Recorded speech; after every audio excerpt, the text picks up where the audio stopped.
father-in-law Takeshi and Hana had been married for 2 years when financial struggles forced them to make a difficult decision. Takeshi's father, Haruto, had offered them a place to stay in his sprawling traditional ryokan in the countryside until they got back on their fate. Reluctantly, they accepted. Haruto was a man of power and presence. A retired businessman, he carried an air of authority that could not be ignored. Hana had always found him intimidating, but undeniably charismatic. At first, their interactions were minimal. Polite exchanges over breakfast and occasional conversations about life. But as weeks passed, something began to shift. Haruto was attentive in ways Takeshi never had been. He noticed the little things. How Hana liked her matcha, the books she read, the way she tucked her hair behind her ear when she was nervous. He spoke with a confidence that drew her in, made her feel seen in a way she hadn't felt in years. Takeshi, burdened by the stress of finding a new job, began to withdraw, spending long hours outside the house searching for opportunities.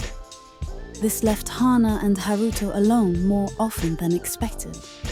Conversations grew longer, gazes lingered a little too long, and the air between them thickened with something unsaid.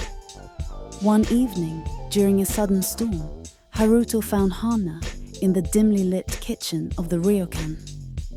The rain outside pounded against the wooden shoji screens, but inside a different kind of storm was brewing. He leaned against the counter, watching her with those piercing eyes.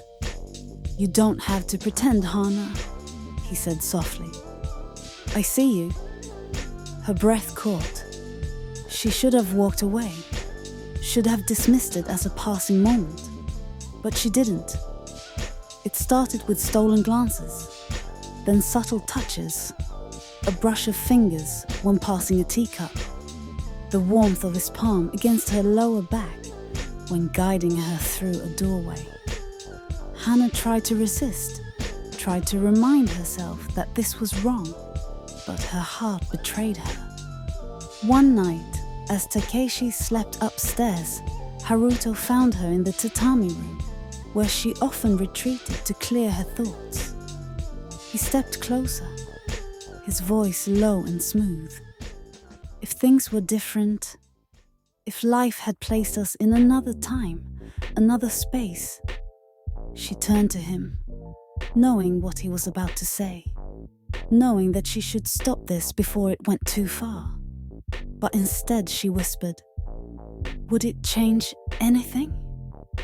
He reached for her, his fingers grazing her cheek, and in that moment, all the lines they swore they wouldn't cross faded away. Hana had entered the house as Takeshi's wife, but as time passed, she found herself ensnared in something she never imagined.